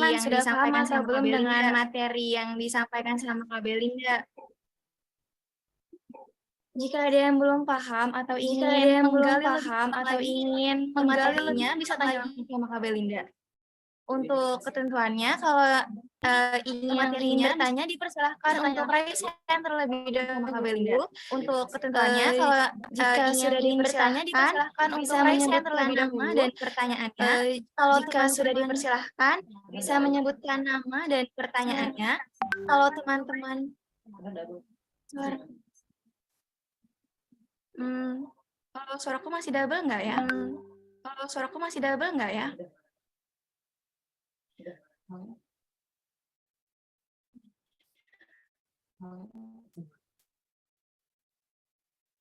Bentar ya. Halo, tes. Bentar masih double nggak teman-teman? Halo, Masih tes. agak double gitu. Masih double nggak teman-teman? Masih agak double gitu. Oke, sebentar ya. Oh iya, Kak. Oke, sebentar ya. Oh iya, Kak.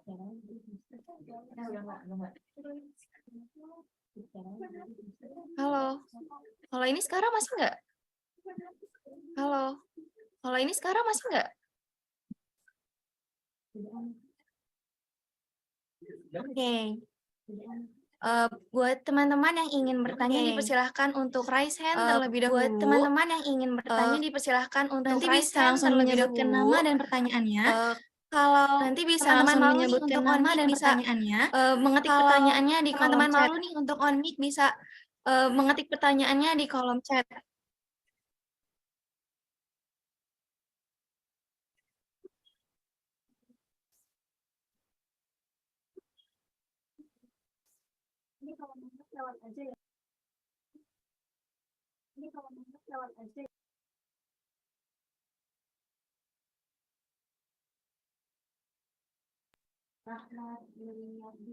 Halo, masih double nggak kalau ini sekarang? Halo, masih double nggak kalau ini sekarang? Udah nggak double. Udah nggak, Oke, untuk nggak pertanyaan double. pertama boleh nih. Oke, untuk pertanyaan Kak pertama Samrat boleh nih. Kak Samrat, ini Kak Samrat. Menyebutkan nama dan pertanyaannya.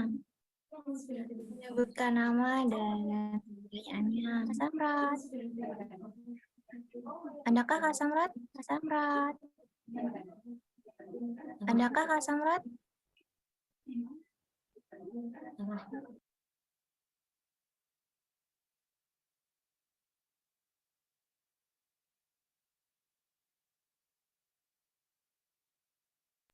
Oke. Kalau nggak nih aku bacain aja deh nih yang di kolom chat nih. Kalau nggak nih aku bacain aja deh nih yang di kolom chat Yuliardi. Pertanyaannya itu apakah langkah-langkah yang perlu diambil? Pertanyaannya itu apakah langkah-langkah yang perlu digunakan secara etis dan bertanggung jawab? Lalu apa manfaat sekaligus dampak dari memiliki keterampilan digital yang kuat sekaligus dampak dari dalam dunia kerja saat ini Kak? Digital yang kuat atau spesifik dalam dunia kerja saat ini Kak? Terima kasih. Boleh Kak Belinda?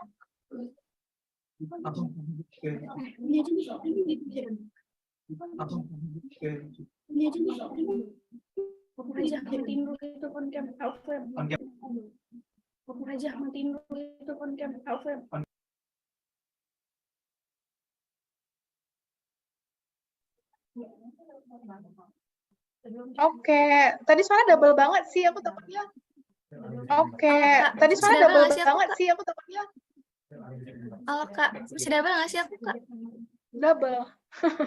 Gak ada suara. Double. Gak ada suara. Masih double nggak ya ini suaranya aku? Masih double nggak ya ini suaranya aku?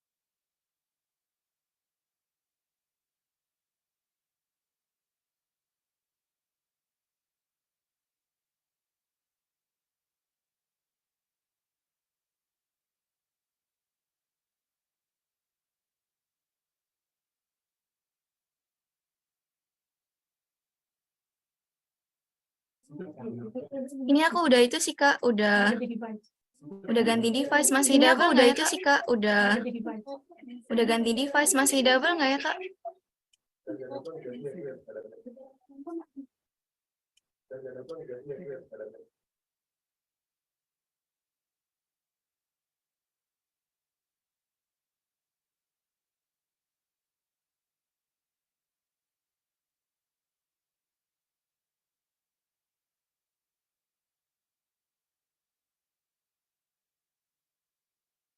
Tes, tes. Oke, tes. Suaraku nggak ke double ya. Udah aku. Ada suaraku. Itu dari mana ya? Suaraku nggak ke double ya. Udah aku. Ada suaraku. Itu dari mana ya? Device-nya.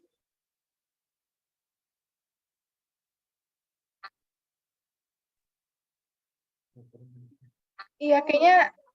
Masih double nggak ya? Suaranya. Iya, kayaknya. Masih double nggak ya? Suaranya.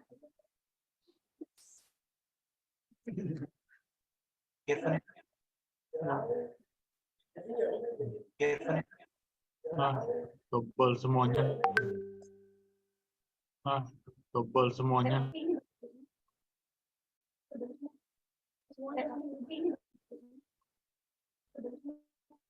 Ya. Ya.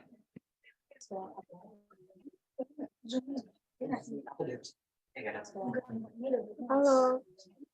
Masih double ya? Halo. Ya. Masih double ya? Bentar ya.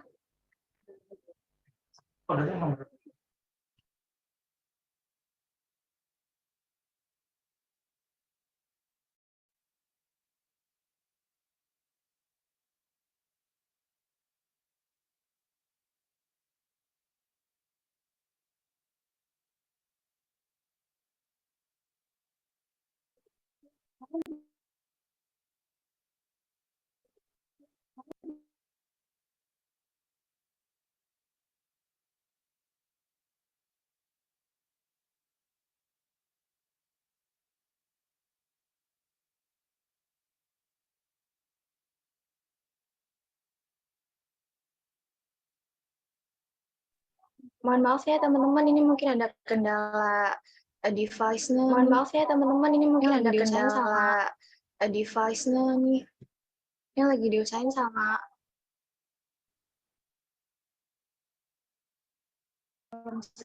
ya, mungkin buat yang mau nanya bisa langsung ke kolom chat aja biar langsung bisa dijawab sama Kak Belinda. Ya, mungkin buat yang mau nanya bisa langsung ke kolom chat aja biar langsung bisa dijawab sama Kak Belinda. Aku pengen jawab tapi suaraku ke double juga ya. Kenapa ya? Aku pengen jawab tapi suaraku ke double juga ya. Kenapa ya?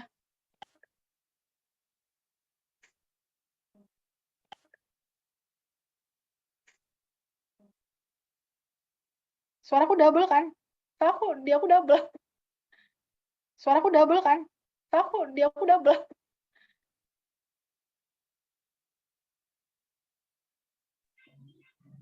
Oke.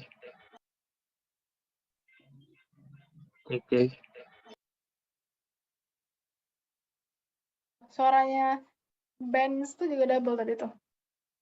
Suaranya Benz tuh juga double tadi tuh.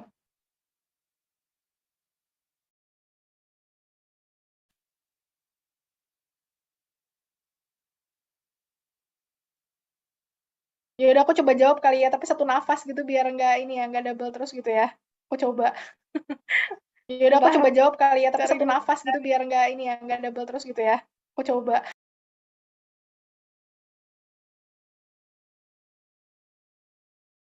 Oke, mungkin dari Kevin nih. Saya ingin bertanya, bisa menggunakan translasi digital ini ya, baby boomer. Oke. Mungkin pertama, aku mungkin punya 2 tips ya kalau untuk nge-educate baby boomers. Yang pertama adalah kasih tahu ancamannya, kasih tahu ininya, kasih tahu risikonya.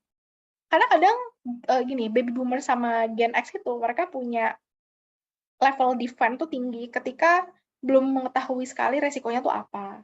Jadi kadang kalau kita kasih tahu risikonya, kasih tahu ini loh yang bakal terjadi kalau nggak hati-hati, real case-nya even, itu lebih bisa masuk. Itu yang pertama.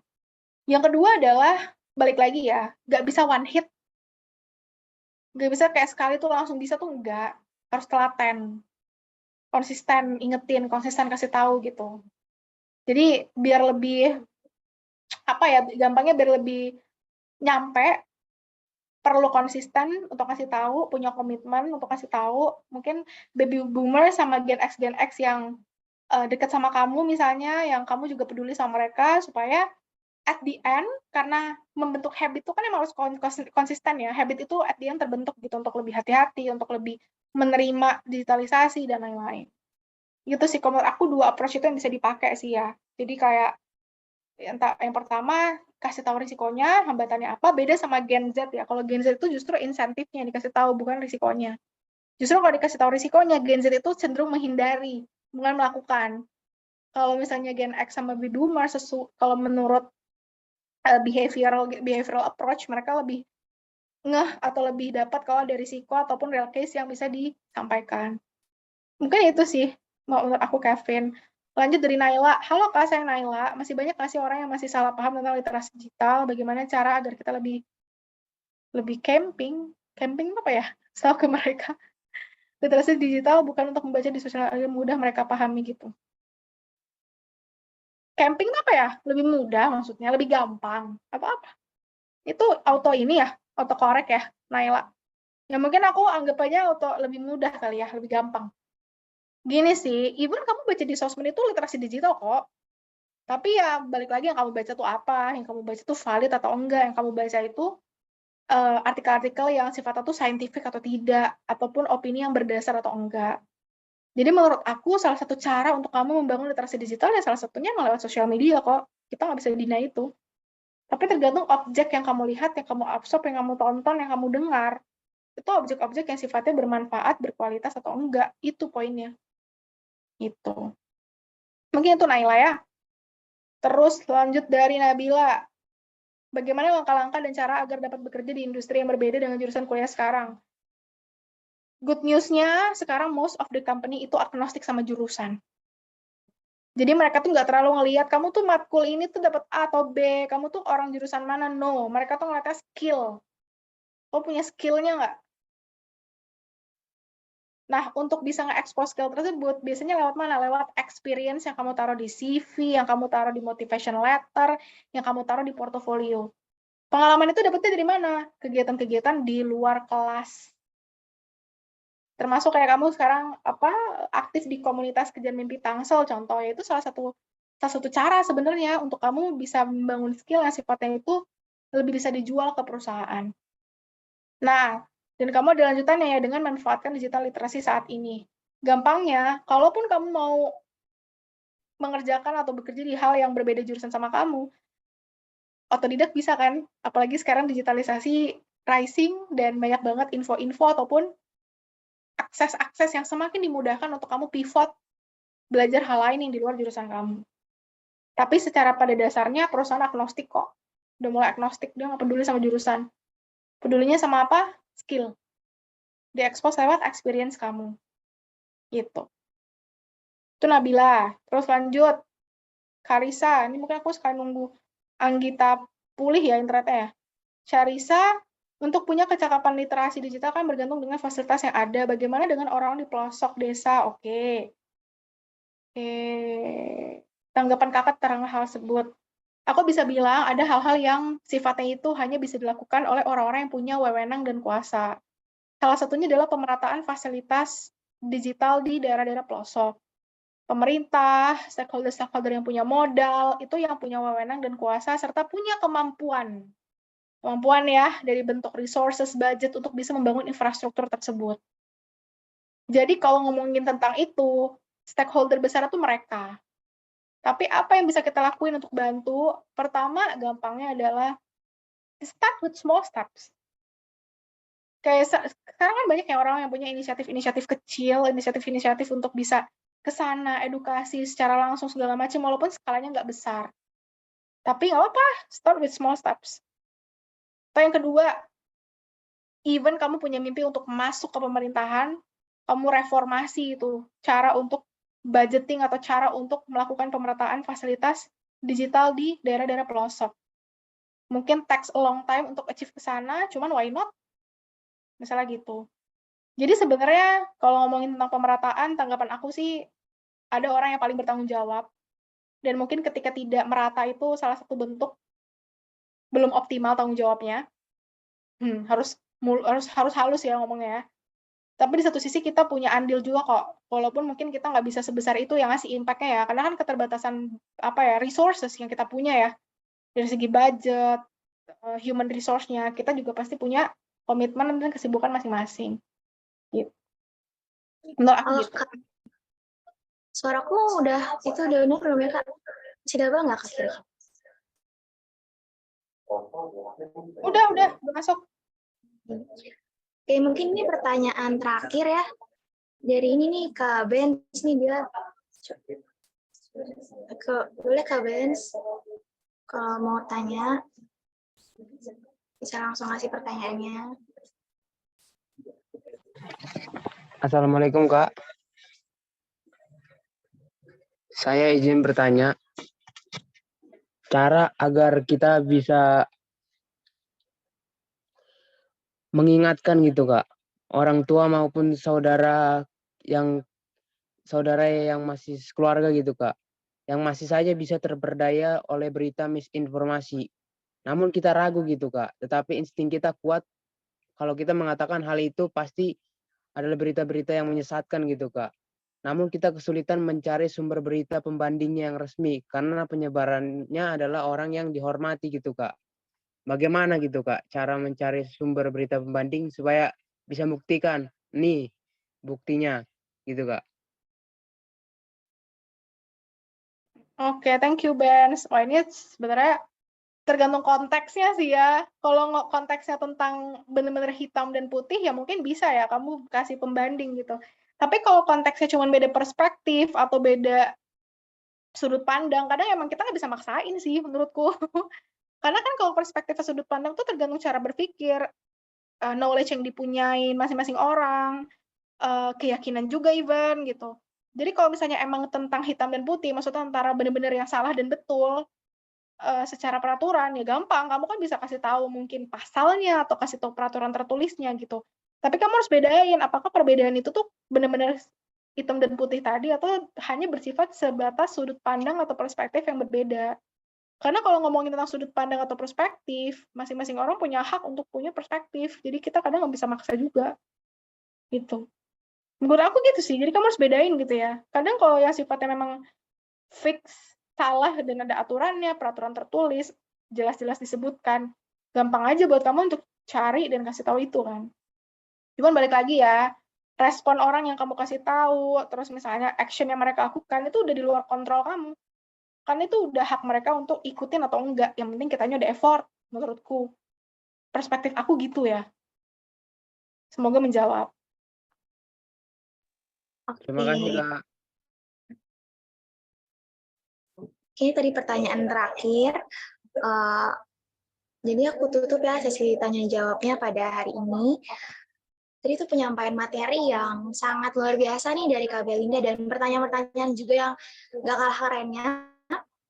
Jadi itu aku mau kasih ringkasan dari apa yang disampaikan sama Kak Belinda juga.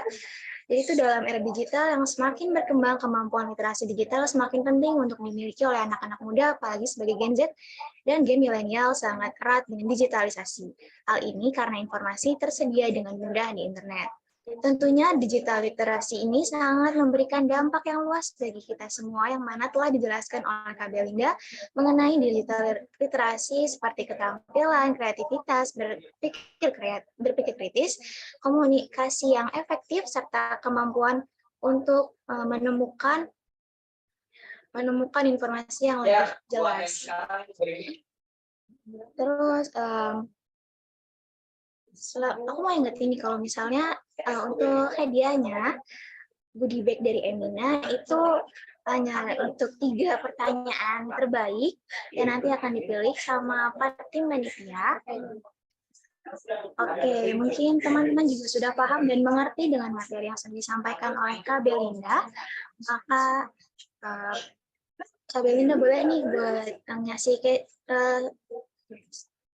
closing statement-nya buat teman-teman.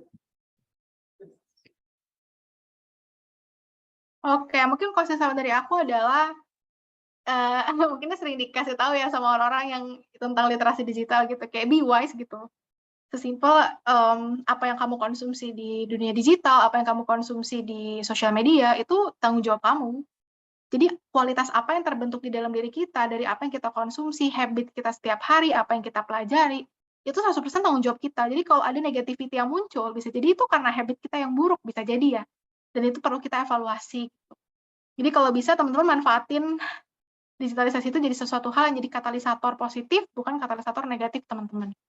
Mungkin gitu sih dari aku.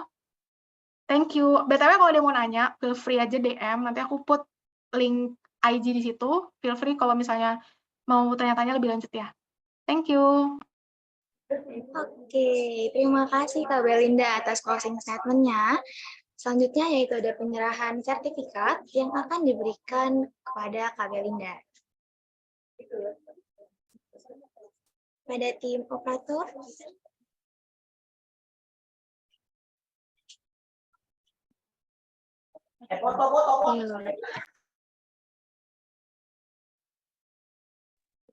Ini siap-siap. Operator udah siap nih untuk di screenshot.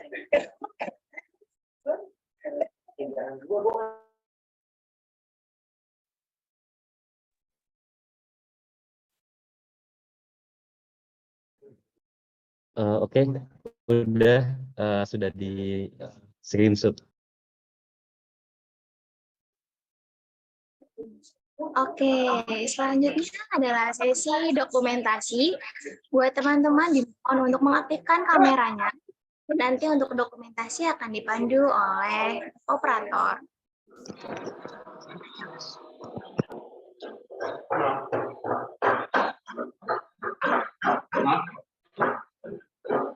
Angkat Anda.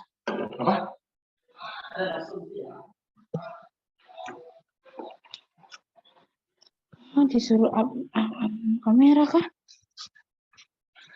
Tuh Mame, on kamera.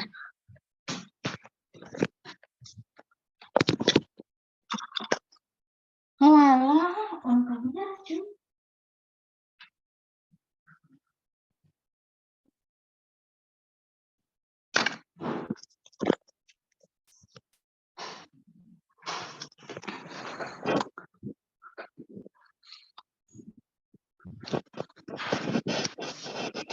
Oke, mari teman-teman on cam dulu. Kita akan melakukan sesi dokumentasi. Oke. 3, 2, 1.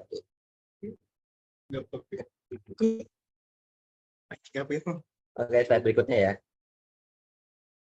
3, 2, 1. Slide terakhir. 3, 2, 1. Oke, terima kasih. Back to moderator. Oke, terima kasih kepada operator. Sekali lagi aku mau ingetin untuk teman-teman, jangan lupa untuk mengisi presensi yang ada di kolom chat, dan jangan lupa untuk, karena untuk screenshot juga untuk mendapatkan sertifikat. Dan teman-teman jangan lupa untuk mengikuti Instagram Story supaya juga dapat hadiah. Oke, terima kasih banyak untuk Kak Belinda yang sudah meluangkan waktu untuk memberikan materi yang sangat luar biasa keren dan sangat bermanfaat untuk kita semua. Terima kasih banyak juga untuk teman-teman yang sudah berpartisipasi pada acara hari ini. Semoga materi yang telah disampaikan dapat berguna untuk kita. Tidak hanya berguna untuk sekarang, tetapi juga berguna untuk masa depan. Baik, karena pemaparan materi sudah selesai, aku selaku moderator pamit undur diri. Mohon maaf apabila ada perkataan atau pelakuan yang kurang berkenan di hati teman-teman. Aku tutup. Wassalamualaikum warahmatullahi wabarakatuh. Aku kembalikan kepada MC.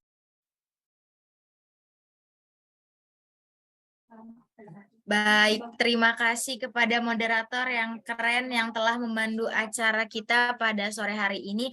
Dan juga terima kasih kepada Kak Belinda yang gak kalah kerennya nih, udah memberikan materi yang luar biasa banget. Dan cocok banget nih buat generasi-generasi muda kayak kita gini. Semoga apa yang disampaikan bermanfaat untuk kita semua. Nah, Mohon maaf sebelumnya untuk kesalahan-kesalahan teknis tadi, mungkin karena beberapa kendala, jadi kita agak terhambat tadi. Sebelum kita memasuki penghujung acara, aku mau mengingatkan terlebih dahulu kepada para peserta untuk mengisi link absensi yang telah dikirimkan melalui room chat. Boleh dilihat dulu nih room chatnya dan segera mengisi link absensinya. Dan gak kerasa kita udah di penghujung acara nih. Sebelum acara ditutup, alangkah baiknya kita membacakan doa terlebih dahulu. Berdoa menurut kepercayaan masing-masing dimulai.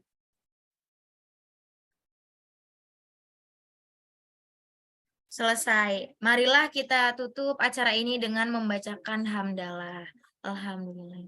Terima kasih kepada seluruh panitia, para media partner, peserta, serta collaboration, yaitu ada AIESEC Universitas Jenderal Sudirman dan TEDx Universitas Indonesia, dan sponsor kita yaitu Emina yang sudah memberikan banyak banget hadiah untuk kita semua. Terima kasih untuk semuanya yang telah mensukseskan acara ini dari awal hingga akhir. Aku, Cut Indah Tari, selaku Master of Ceremony, mewakili seluruh panitia. Mohon maaf untuk segala kekurangan maupun segala kesalahan yang terjadi. Sebelum aku akhiri, aku ada sedikit pantun nih buat teman-teman semua. Hari Minggu ketemu Pak Kusir. Pak Kusir sedang mengendarai delman. Terima kasih yang sudah hadir. Semoga ilmunya bermanfaat di masa depan. Akhir kata, wassalamualaikum warahmatullahi wabarakatuh. Waalaikumsalam warahmatullahi wabarakatuh. Waalaikumsalam warahmatullahi wabarakatuh. Hey Bestie, kenalan yuk sama Emina Puppin Maid 90s. Familiar nggak sih sama permainan ini? Ada roller skate, Rubik Cubik, Lovely Tamagochan, Tosin Tazos, dan Spin It Yo-Yo. Semua keseruan 90s dikemas dalam warna-warni baru Puppin Maid. Formula yang transfer proof, tahan lama hingga 12 jam dan non sticky. Koleksi semua, cobain semua. Emina Puppin Maid 90s, your beauty bestie. The superstar of Lipton is back. Emina Glossy Stain. Give it up for Autumn Bell. Let's clap for Candy Rain. Make some noise for Spring Dazzle. Shout out to Apple Shower and Fish Sprinkles. Glossy Healthy Look Lip, Glossy Stain. Easy Melt Gel Texture, Glossy Stain. Tahan lama hingga 8 jam, Glossy Stain. Emina Glossy Stain, the superstar of lip tint. My beauty bestie.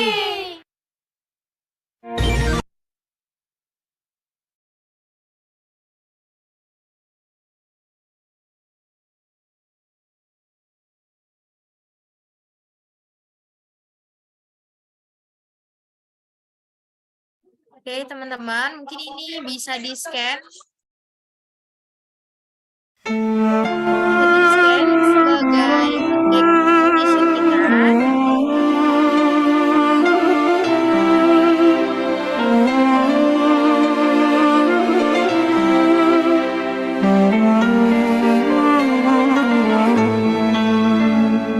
You lift me up high, you spread my wings and fly me to the sky.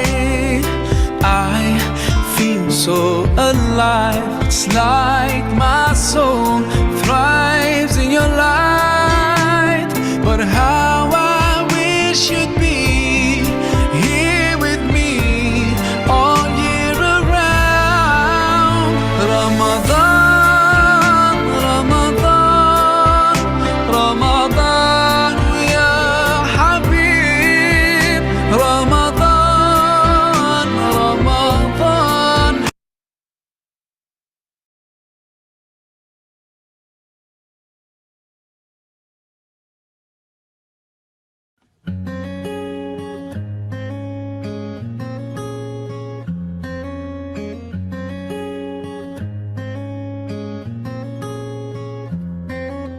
I do the same thing I told you that I never would. I told you I'd change, Even when I knew I never could. I know that I can Find nobody else as good as you. I need you to stay, need you to stay. I get drunk, wake up, I'm wasted still. I realize the time that I wasted here. I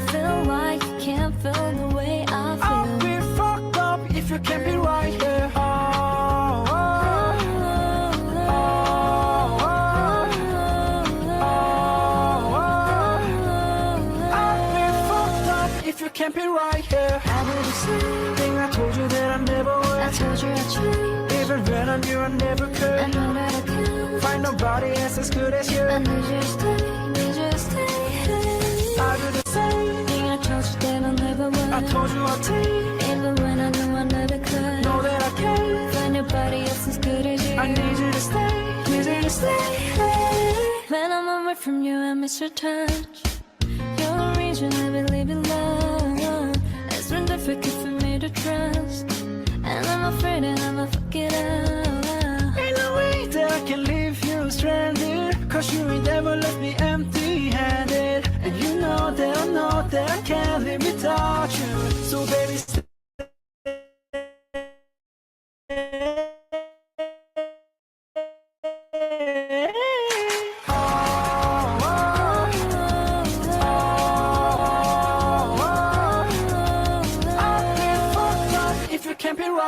I do the same. Think I told you that I never would. I told you I'd change. Even when I knew I never I could. know that I can. Find nobody else as good as you. I need you to stay, need you to stay.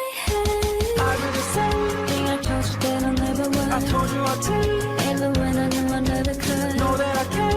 Find nobody else as good as you. I need you to stay, need you to stay. Halo Kevin.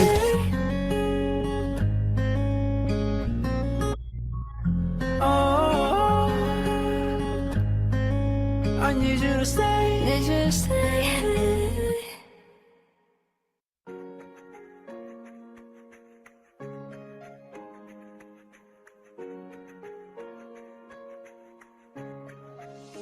Why you always in a mood? Looking around like no brand new. I ain't tryna tell you what to do, but try to play it cool. Baby, I'm playing by your rules. Everything look better with a view. Why you always in a mood? Looking around like no brand new. I ain't tryna tell you what to do, but try to play it cool. Baby, I'm playing by your rules. Everything look better with a view. I can never get attached. When I start to feel like attached, somehow I end up feeling bad. Baby, I'm not your dad. Is that all you want from me? I just want your company.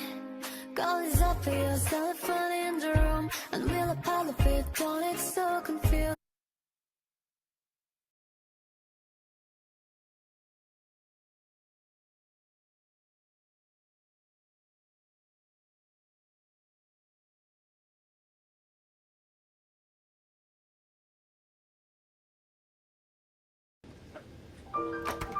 Bonjour, je m'appelle Moon, a leading steward with Singapore Airlines.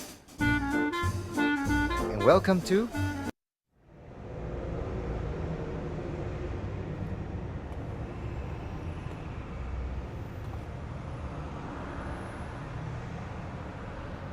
When you try your best but you don't succeed. When you get what you want but not what you need. When you feel so tired but you can't sleep. Stuck in rivers.